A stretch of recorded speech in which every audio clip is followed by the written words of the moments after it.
தேங்காய் பறிக்கிற மாதிரி அப்படி வளைச்சு அப்படி மாட்ட வேண்டியது. 2 நாளைக்கு காத்து போயிடுது. நாங்க வந்து இவங்க என்ன போலீஸ்ல பிடிச்சு கொடுத்துருவாங்க. இவங்க போலீஸ்ல பிடிச்சு கொடுத்துருவாங்க. இவங்க யாரு? இவங்க சொல்றாங்க என்ன சொல்றாங்க மாலாவீங்களும் என்னங்க லைட் தெரு கூட்டம் வந்திருக்காங்களா? எங்க தெரு வந்து பாருங்க. எங்க தெருவுல குப்பை கிடக்கிறது வந்து பாருங்க. அப்ப கொள்ளக்காடு மட்டும் இல்ல, ஓட்டு காக்கிறது மட்டும் இப்படி ஒரு கும்பிட்டு போடுறாங்கல்ல. எல்லாம் இதெல்லாம் செஞ்சு கொடுக்க வேண்டியதானே? அப்ப கேட்க போனா வந்து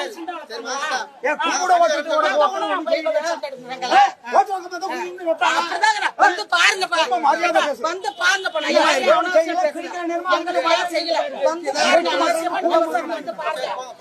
கோரிக்கையில கேட்டாங்க. எங்க கோரிக்கையை நாங்க சொல்றோம். எங்க கோரிக்கையை நாங்க சொல்றோம். வந்து பாருங்க சார். குப்பை எப்படி கிடக்கு?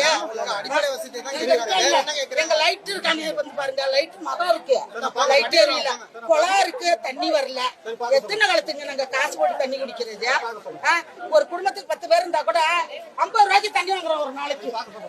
ஒரு நாளைக்கு தண்ணி வரலன்னாக்கா நாங்க அன்னைக்கு உழவைக்காத உட்காந்துக்கிட்டு இருக்கிறோம். அவருக்கு போன் அடிச்சு 12 மணி அந்த தண்ணி கொண்டு வந்து கொடுக்குறாரு. இதெல்லாம் கேட்க போனாக்கா சண்டையா? கேட்கறவங்கள வம்பா?